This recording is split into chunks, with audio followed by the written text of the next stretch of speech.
MikeTheGamerGuy is a YouTuber who I watched occasionally. I found his channel when I watched a commentary video about an user who called himself Rad Reviews. To put it short, this Rad Reviews guy was just a wannabe angry video game nerd, but he quit YouTube in less than a year, I believe. However, in that commentary video, the person who was commenting on Rad Reviews' videos recommended Mike, since he was involved with this Rad Reviews guy. Mike tends to talk about games made by pirate developers. I did like the majority of his videos overall. There is something that happened though, but before I talk about that, I wanna react to one of Mike's videos, specifically this video where he addresses some money-motivated big shot YouTubers, and the incorrect information that they spread around. So let's go.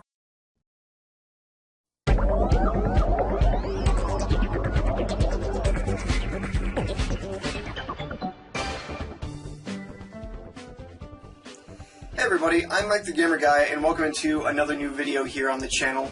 As you might have been able to tell, I'm sort of getting back into the groove of things and releasing videos a little bit more often. I hope to keep that up. Maybe one video a week is my master goal. But I kinda do the same thing as well. So even though I'm trying to return the channel to a state of normalcy, so to speak, I want to take today and talk about something that I don't talk about on this channel at all, and that is YouTube. Believe it or not, even though I'm very deeply entrenched in the whole YouTube creation aspect, as far as watching other people's videos, I tend to stick to a few channels that I really like and that's it. What that means is that I miss out on a lot of the trends that come up over time. Such as apparently talking about bootlegs has become sort of a thing on YouTube. Without even knowing it, my main area of gaming research, or expertise if you will, has reached the mainstream to some small extent. I have to say this excited me to a pretty large degree when I first found out about it. I think the more people that are talking about bootlegs, the better. I think it's just one of the most interesting topics in all of gaming, quite honestly. But now having watched a large wealth of the content related to this topic, I feel that, at least in some small way, I have to set the record straight, because there's a great deal of nuance that these people are missing. First, I would like to draw your attention to this video by YouTube user Connor the Waffle. Oh yeah, that potential waffle addict guy. What is funny about this is that I actually first heard of what Mike is about to say with a video from another YouTube user I watch. He started the video with a segment about waffles, and how he named one of the waffles Connor. I think you know where this is going. He was referencing this video from Mike, and Mike actually commented on that video by saying that he finds something off about that waffle named Connor. Today's video is sponsored by Waffle. I call this one Connor. He seems a bit naked. We're gonna have to fix that. There we go. That's much better. Nobody is going to get that.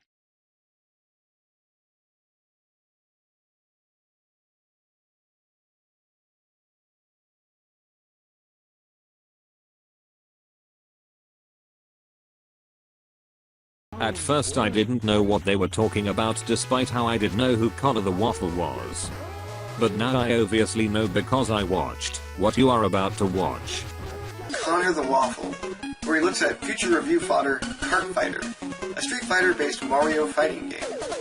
Now before I get into the content of these videos, I just want to say that any of the criticisms I'm about to levy are not attacks on the content creator. These guys are all playing the YouTube money game, and they're doing it perfectly in my opinion. Notice the animated avatar anchored to the right, pointing left to the title, and also notice how the video name is of the form title parenthetical author. These are all pro optimization features. So if you think that I've missed the point to some small degree, don't worry, I totally get it. I'm more interested in the impression these guys might leave their audiences. I also noticed those tricks that these YouTubers use in order to generate more monetary income. I think it doesn't actually work that well, because in most cases, they don't seem to get more views compared to what they got with the previous video. The other reason I say this probably does not work is because I actually tried to use it myself to see if it does anything, but no, I didn't get more views by using these pro optimization tactics that chances are these YouTube users learned from a video about the topic, but anyways.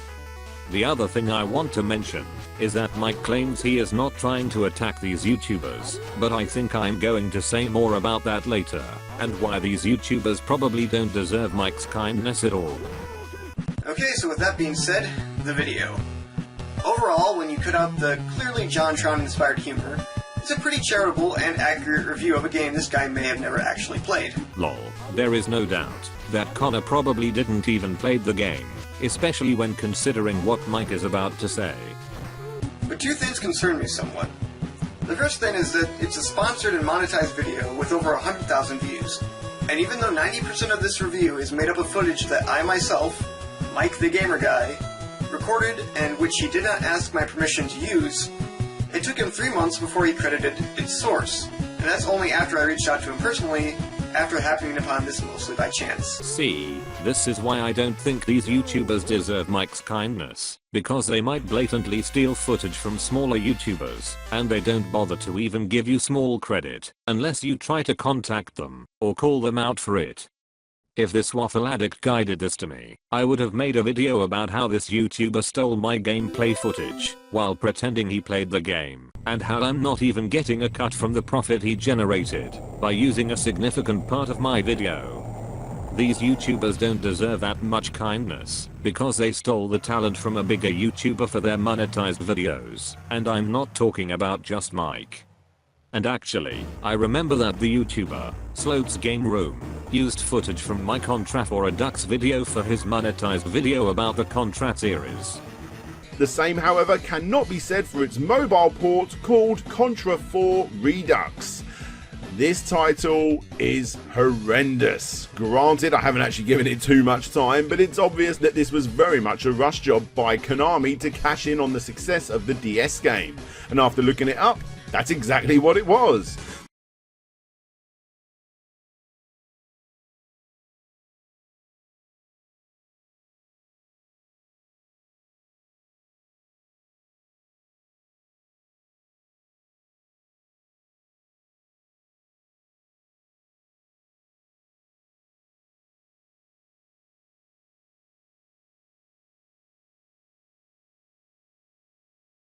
However, I'll let that slide, because he only used a few seconds of the video, and he was commenting over the video as well. There is more I can say about this, but let's see what else Connor the con artist did.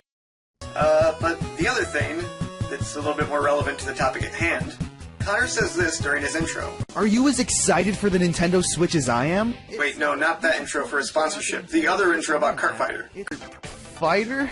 A bootleg Mario game that sounds like it doesn't really need to exist, but... I have a few thoughts on this.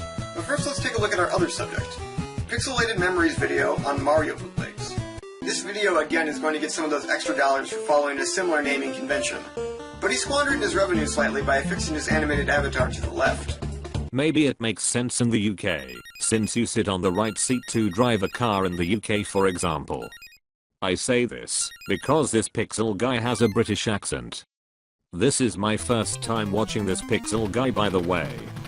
I did see his videos in the suggestions bar, but I never bothered to actually watch the videos. Okay, so with that being said, the video. Overall, when you cut out the clearly JonTron-inspired humor, it's a pretty charitable and accurate review of a game this guy may have never actually played. Okay, but I kid. This guy seems to have actually played the games he's reviewing. Yeah, but he's still a JonTron clone. I think it's kinda baffling that these people are so unwilling to come up with their own talent, instead of ripping off a bigger YouTuber to make quick money off YouTube. I also think this is very ironic, since these people make fun of bootleg games, but they themselves could be considered bootlegs of JonTron. My problem here is again in his introduction. Oh no, today I'll mainly be focusing on hacks that were made purely to exploit parents and children for profit. This is my main problem with the way these two think about bootleg games. They both seem to have a very narrow and self-centered view of how the whole thing works. What do I mean by that? Well, I'm just going to go out on a limb here and say I don't think either of them grew up in China, Russia, or any of the other bootleg hotspots. I may be wrong, but that's just my impression. You are not wrong at all. These people clearly knows nothing about third world stuff.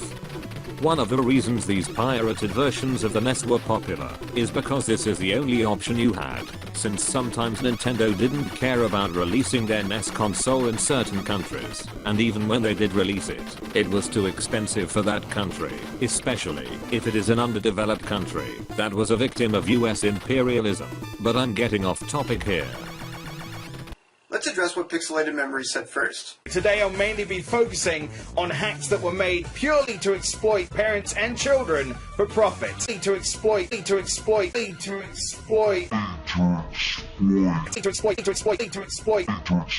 He seems to be implying that the sole intent behind many of the strange bootlegs he's about to cover is to cruelly and callously trick parents and children into purchasing an illegitimate sequel to Nintendo's star IP. However, if you asked any Chinese gamer of the late 80s or early 90s if they felt ripped off by all the unofficial Nintendo merch floating around, chances are they would either tell you no, or even more likely, ask what it is you're talking about when you say Nintendo. There's a reason why in China the 8-bit Nintendo machines are colloquially known as Huang Bai Ji, or red and white machines, rather than Famicoms or Nintendos. The official Nintendo brand was simply too expensive in that country for the average, or even above average person to afford. Instead, people went for the astronomically cheaper Famicom knockoffs, often referred to as Famiclones, which could go for less than $10 a pop. So when a game like 7 Granddad, yes, I finally mentioned it on the channel, comes out appearing to feature Mario, it's not like Nintendo was present in any official capacity to inform people that it wasn't the legitimate 7th installment in the franchise. The same is true of Russia, and this is perhaps even more well documented, as we will see. In the case of Russia, and in fact all of the former USSR to my knowledge, Nintendo was completely absent. So when the Famicom made its way there in 1992 in the form of a clone produced by Steepler Company known as the Dendy, the thing took on a life of its own, completely divorced from Nintendo or its canon. It's sort of crazy to think, but there was even a television program funded by Steepler called Dendy the New Reality, which semi-regularly advertised bootlegs on its show, including the infamous Somari and even Super Mario 16. For some more very interesting information on this, I recommend all of you check out Kina Mania, who hosts a show here on YouTube called Dendy Chronicles, where he explores all these topics and in greater detail, featuring the kind of context that you can only really get from growing up in Russia. I did check Kina Mania before I watched Mike's video, specifically the video called Curse of the Grey Elephant. Those guys also make Gamma Play videos of NES games, but they actually use a Dendy console for that. I wonder how are those guys doing now given the whole Russia genociding Ukraine thing, since I believe you can't use YouTube on Russia officially anymore, just like China, another country mentioned in this video. To summarize the situation though, when Steepler, the Nintendo of Russia, the face of the Mario series, says that the hack of Joe and Mac is actually the 16th entry in the Mario series, it actually is for all intents and purposes in that region. There's no exploiting going on here really, just a company deciding what it does with its license, if you will. This isn't all that different in fact from what Nintendo did with Doki Doki Panic in the West, and I doubt anybody believed they were being exploited in that case. Especially at the time. Why do I bring this all up though? What's my real point here? Well, put simply, it's that these cultures experience the gaming, and in particular Nintendo phenomena, in a very different way than the West did generally speaking. And so to frame it as if these people had the environment to make better informed purchasing decisions, as we did in the West, but then they were tricked by bootleggers, seems to be the wrong way to look at the whole thing. Which brings me to what Connor said. Fighter? A bootleg Mario game that sounds like it doesn't really need to exist. When he says that it doesn't seem to need to exist, what he really seems to mean is, I don't need this, so why would anybody else?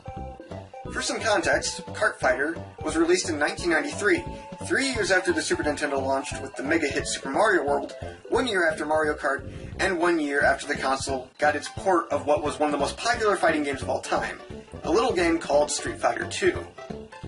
So as you might be able to imagine, for all the gamers who literally could not upgrade to the bigger, better SNES, a vacuum was forming pretty rapidly that Kart Fighter and its ilk were all too ready to fill. This is literally the only reason why demakes and other pirated oddities like them exist, and considering Nintendo's not going to step in and release the games themselves, of course pirate developers are going to take the reins. How about another example? The Pirate Famicom port of Super Mario World didn't come out until 1996, the same year as the N64, a whole 6 years after the original, and at least 2 years since the NES was old news in the West. Sure, if I went into my local game store and saw this, I would wonder why. But that's only because I live in a society where I could literally throw out my old console without any qualms and then fork over the cash for a new console with the latest Mario game. This feels like the gaming equivalent of going to a Korean restaurant, ordering a cheeseburger, and then wondering why it doesn't taste like it does at the All-American buffet. Moreover, I think the entire conceit behind this statement sort of irks me. I'm not sure I trust Connor the Waffle to be the arbiter of what does and does not need to exist, especially something so far removed from his actual normal life. Again, I could be wrong, but I have the distinct feeling that he would never have run across this game had he not been searching for it, come across my footage, and then used it himself. All of that isn't to say that I don't think bootleg should be laughed at or criticized. Far from it. I just think that many people's base perception of them is skewed overly negatively to a point that it infiltrates and in part diminishes the discussion that could be had on the topic right from the start. I believe that this skew would not exist to such a degree if we recontextualize the roots a bit more and stop portraying the people behind these games as purely con artists out to rip poor people off. Again, I want to reiterate, these are not personal attacks. Both of these individuals seem to have very positive personalities, they're great speakers, and they've engaged a lot of people with their well-produced videos. I just thought that these two comments were very representative of a larger mindset that is at the very least worth reconsidering to a degree. You may be wondering why I'm not being as respectful as Mike. The reason for that is simply because I already did what Mike did in this video a few years ago. I tried to address an issue I had with some YouTuber while trying to be nice about it. I may have mocked the guy the way Mike made fun of these two YouTubers, but I didn't mean that in bad faith like most people say, but it didn't matter, because I got a bunch of dislikes anyway, and the YouTuber in question blocked me from his social media. That's why I stopped trying to be nice on videos like this, because people chat on me regardless, so fuck them. If you don't like it then suck a dick, and get out of my channel, you fragile douchebag. Thanks for watching, everybody. I'd love to hear your thoughts in the comment section below. Do you think I'm off base by suggesting that differences in culture in part justify bootlegs? Maybe you think I missed the point entirely. Whatever it is, I'd love to hear your thoughtful criticisms. Aside from that, thanks for watching, and I hope to see you all next time.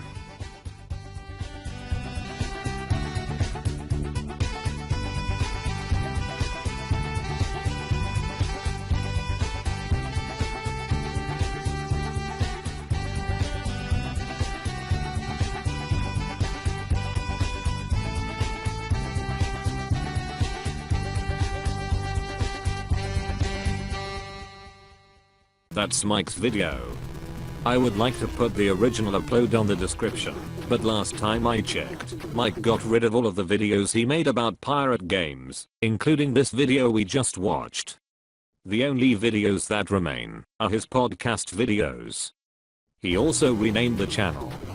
I have no idea why he decided to do this, but I will miss the videos, and that gaming koala too.